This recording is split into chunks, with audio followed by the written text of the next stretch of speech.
ओम नमो भगवते वासुदेवाय। अब हम श्रीमद् भागवत महापुराण के 9वें स्कंद के 4थे अध्याय का पाठ करेंगे, जिसमें हम जानेंगे राजा नाभाग कौन थे। उसके बड़े भाइयों ने राजा नाभाग को जब संपत्ति और अन्य चीजों का बंटवारा किया गया तो उन्हें इनसे वंचित करके उनको उनके हिस्से में केवल उनके पिताजी को ही दिया। उसके बाद नाभाग ने क्या किया तथा इस अध्याय के अंदर हम दुर्वासा ऋषि के बारे में भी जानेंगे। दुर्वासा ऋषि ने क्रोधित होकर किन्हें श्रापित कर दिया था और श्रापित करने के बाद श्री हरि के सुदर्शन चक्र ने किस प्रकार उनका पीछा किया तथा इतना पीछा किया कि न तो उन्हें ब्रह्मा जी बचा सके, न शंकर जी बचा सके और न विष्णु जी ने भी मना कर दिया। और इससे बचने के लिए ब्रह्म हरि विष्णु महाराज ने उन्हें कौन सा तरीका बतलाया, इस अध्याय के अंदर हम इसी पे चर्चित इस कहानी को सुनेंगे। सुखदेव मुनि जी राजा परीक्षित को बतलाते हैं, परीक्षित मनुपुत्र नभग का पुत्र नाभाग था। जब वह लंबे समय तक ब्रह्मचर्य का पालन करके लौटा तब बड़े भाइयों ने अपने से छोटे किंतु विद्वान भाई को हिस्से में केवल पिताजी को ही दिया। संपत्ति तो उन्होंने पहले ही आपस में बांट ली थी। उसने अपने भाइयों से पूछा, भाइयों आप लोगों ने मुझे हिस्से में क्या दिया है? तब उन्होंने उत्तर दिया कि हम तुम्हारे हिस्से में पिताजी को ही तुम्हें देते हैं। उसने अपने पिता से जाकर पूछा, पिताजी मेरे बड़े भाइयों ने हिस्से में मेरे लिए आपको ही दिया है। पिता ने कहा, बेटा तुम उनकी बात न मानो। देखो ये बड़े बुद्धिमान अंगिरस गोत्र के ब्राह्मण इस समय एक बहुत बड़ा यज्ञ कर रहे हैं, परंतु मेरे विद्वान पुत्र वे प्रत्येक छठे दिन अपने कर्म में भूल कर बैठते हैं। तुम उन महात्माओं के पास जाकर उन्हें वैष्णव देव संबंधी 2 सूक्त बतला दो।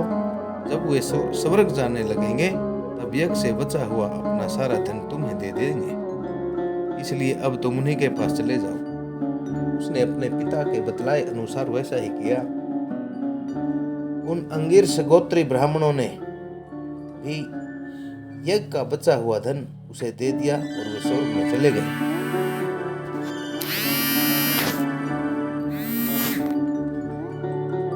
जब नाभाग उस धन को लेने लगा तब उत्तर दिशा से एक काले रंग का बुरा पुरुष आया।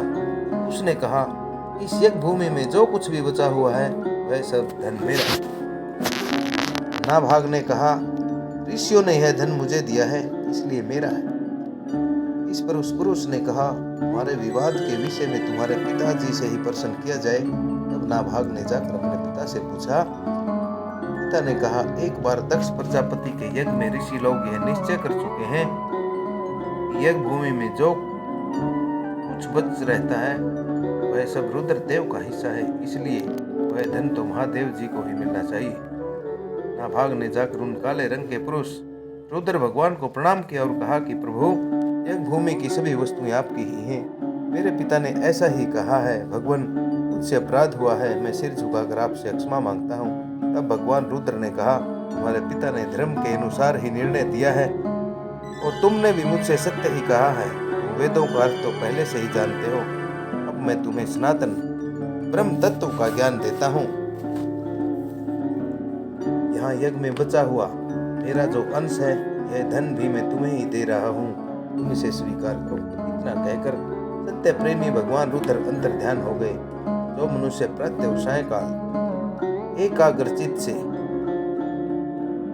इस आख्यान को याद करता है वह प्रभावशाली एवं वेदज्ञ हो जाता। वेदज्ञ तो होता ही है, अर्थात वेदों का ज्ञाता तो हो ही जाता है, साथ ही अपने स्वरूप को भी जान लेता है।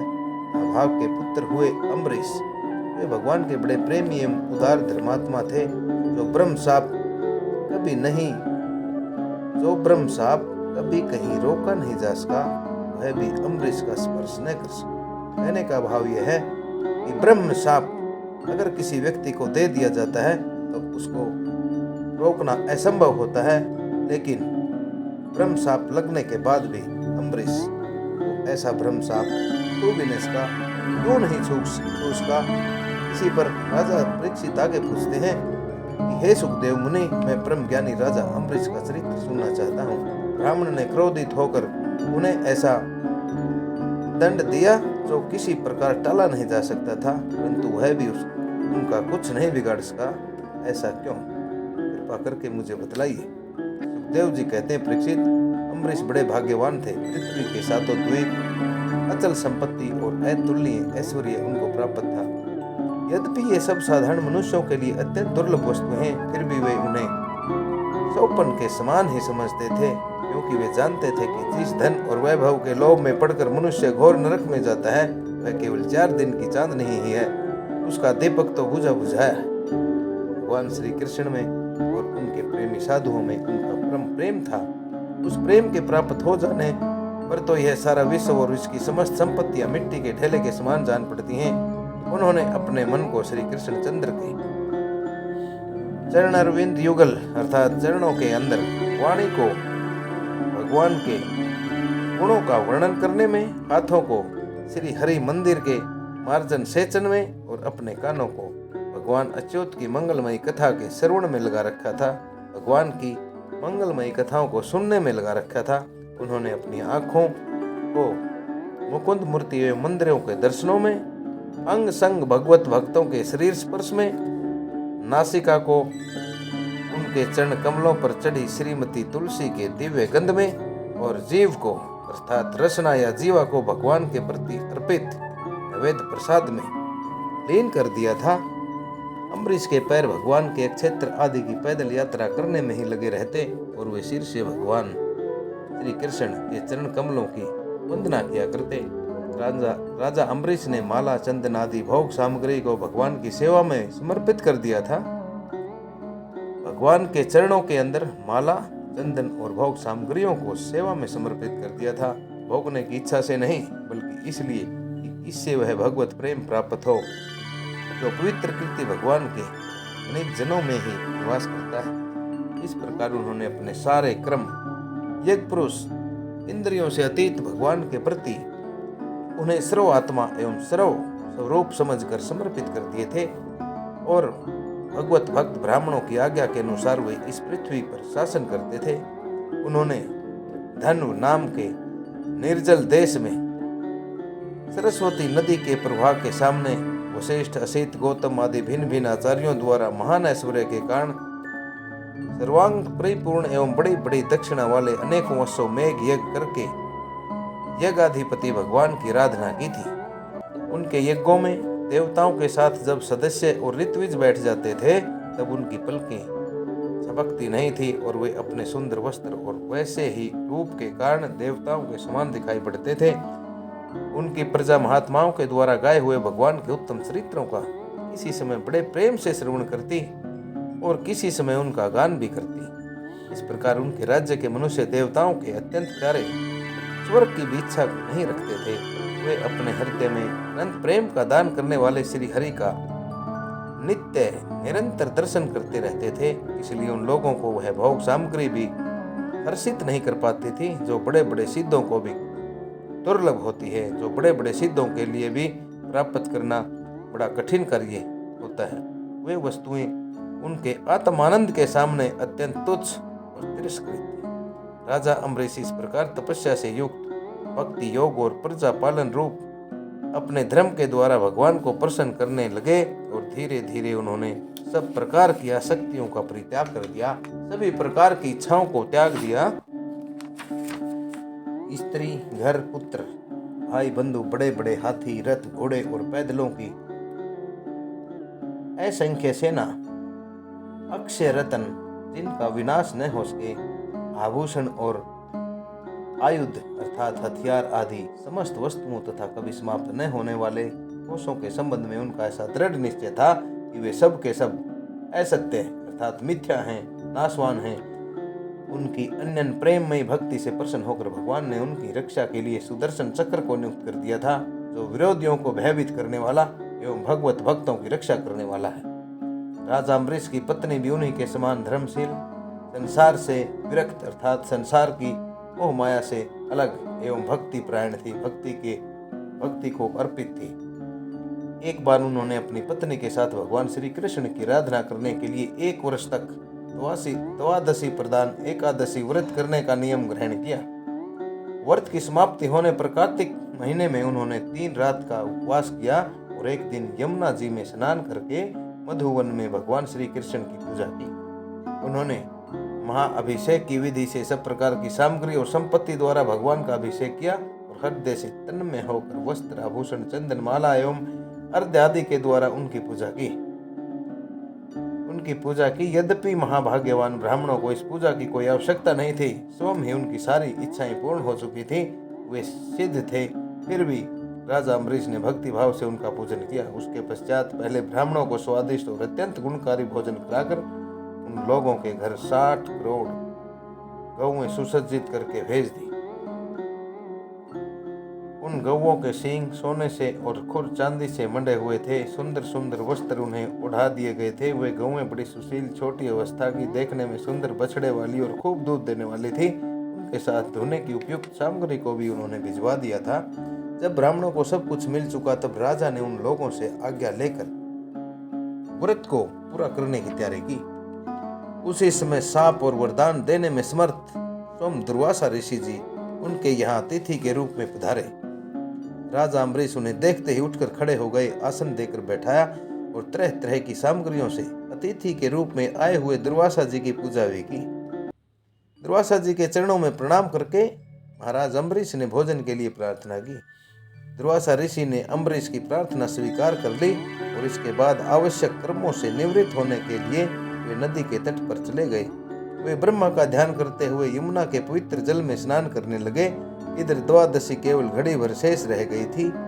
धर्म को जानने वाले राजा अम्बरीश ने धर्म संकट में पड़कर ब्राह्मणों के साथ विचार विमर्श किया। उन्होंने कहा, हे ब्राह्मण देवताओं, ब्राह्मण को बिना भोजन कराए स्वयं खा लेना और द्वादशी रहते व्रत को पूर्ण न करना दोनों ही दोष हैं। इसलिए इस समय जैसा करने से मेरी भलाई हो और मुझे पाप भी न लगे ऐसा काम करना चाहिए। तब ब्राह्मणों के साथ विचार विमर्श करने के बाद उन्होंने कहा, ब्राह्मणों, श्रुतियों में ऐसा कहा गया है कि जल पी लेना भोजन करना भी है और नहीं भी। कहने का भाव यह है कि राजा अम्बरीश ने ब्राह्मणों के साथ विचार विमर्श किया कि हे ब्राह्मण देवताओं, कुछ समय का ही समय मेरे व्रत का बचा है, क्या मुझे जल ग्रहण कर लेना चाहिए या नहीं करना चाहिए? क्योंकि ऐसा सुना गया है कि भोजन कर लेना अर्थात जल को ग्रहण कर लेना भोजन के समान है, और कहीं ऐसा भी कहा गया है कि जल को ग्रहण कर लेना भोजन ग्रहण करना नहीं है। इसलिए इस समय केवल जल से पान किए लेता हूँ। विचार विमर्श करने के बाद राजा अम्बरीश ने जल से अपने व्रत को पूर्ण कर लिया। ऐसा निश्चय करके मन ही मन भगवान का चिंतन करते हुए राज ऋषि अम्बरीश ने जल पी लिया और परीक्षित वे केवल दुर्वासा जी के आने की बाट देखने लगे। दुर्वासा जी आवश्यक कर्मों से निवृत्त होकर यमुना तट से लौट आए। जब राजा ने आगे बढ़कर उनका अभिनंदन किया तब उन्होंने अनुमान से ही समझ लिया कि राजा ने पारण कर लिया है, अर्थात अपने व्रत को पूर्ण करने की क्रिया को पूरा कर लिया है। उस समय दुर्वासा जी बहुत भूखे थे, इसलिए यह जानकर कि राजा ने पारण कर लिया है वे क्रोध से थरथर कांपने लगे। बहू के चिढ़ जाने से उनका मुंह विकट हो गया। उन्होंने हाथ जोड़कर खड़े अम्बरीश से डांट कर कहा, अहो देखो तो सही है कितना दुष्ट, यह धन के मद में मतवाला हो रहा है। भगवान की भक्ति तो इसे छू तक नहीं गई और यह अपने को बड़ा समर्थ मानता है। आज इसने धर्म का उल्लंघन करके बड़ा न्याय किया है। देखो, मैं इसका अतिथि होकर रहा हूँ। इसने अतिथि सत्कार करने के लिए मुझे निमंत्रण भी दिया है, किंतु फिर भी मुझे बिना खिलाए ही खा लिया है।